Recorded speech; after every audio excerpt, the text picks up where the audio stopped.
उपन्यास बिलवेड, लेखिका Tony Morrison. Hindi सारांश। एक कहानी की पृष्ठभूमि, दास्तां का अतीत।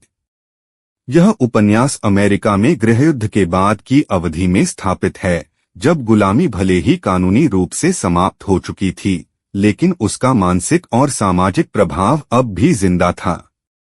दो मुख्य पात्र सेथे। कहानी की नायिका है सेथे, एक पूर्व गुलाम महिला जो अपनी बेटी डेनवर के साथ सिंसिन्नाटी में 124 नंबर वाले एक घर में रहती है। 3 भूतिया घर, 124 का साया। सेथे का घर शांत नहीं है, वहां एक भूत का साया है। माना जाता है कि यह सेथे की मरी हुई बेटी का भूत है, जिसे बिलवेड कहा जाता है। 4 गुलामी से भागने की दर्दनाक कहानी। सेथे ने पहले स्वीट होम नाम के खेत में एक गुलाम के रूप में जीवन बिताया। वहां उसे जानवरों से भी बदतर स्थिति में रखा गया था। 5 मां का कठोर निर्णय। जब सेथे भाग निकली और उसे पकड़े जाने का खतरा हुआ, उसने अपनी बेटी को मार डाला। यह कदम उसने इसलिए उठाया ताकि बेटी को गुलामी में न लौटना पड़े। 6 समाज का बहिष्कार और आत्मग्लानि। यह हत्या समाज द्वारा अस्वीकार कर दी गई। सेथे अब अकेली, अपराधबोध और पछतावे से घिरी हुई है। 7 पॉल डी की वापसी।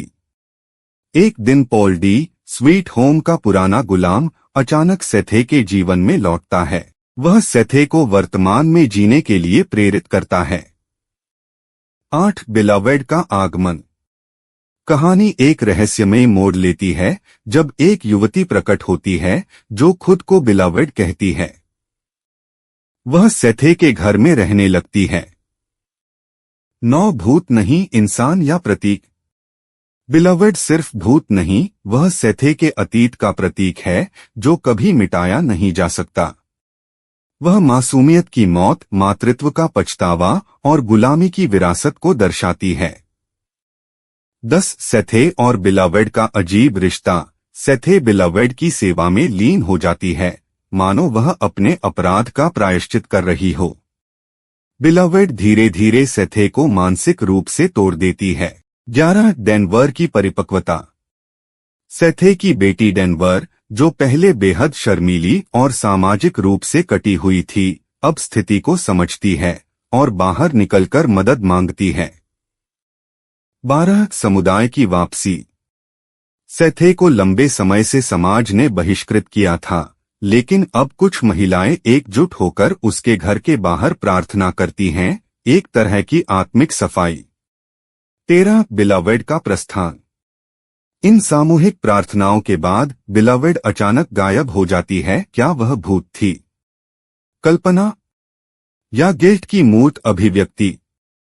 14 सेथे की मानसिक हालत। बिलवेड के जाने के बाद सेथे टूट जाती है और अतीत के बोझ तले पस्त हो जाती है। वह मानती है कि अब उसे कोई नहीं चाहता। 15 अंत, स्मृति और मुक्ति। डेनवर अब आत्मनिर्भर हो चुकी है। बिलवेड का नाम सब भूल जाते हैं, जैसे वह कभी थी ही नहीं, पर पाठकों के लिए बिलवेड एक चेतावनी है। अतीत मिटता नहीं, वह याद दिलाता है। दोस्तों, अगर आपको यह बुक समरी अच्छी लगी तो वीडियो को लाइक, शेयर और सब्सक्राइब करें। कमेंट करके अपनी प्रतिक्रिया भी दें। बेल का बटन दबाएं। इससे आपको अगली बुक समरी का नोटिफिकेशन मिल जाएगा। धन्यवाद।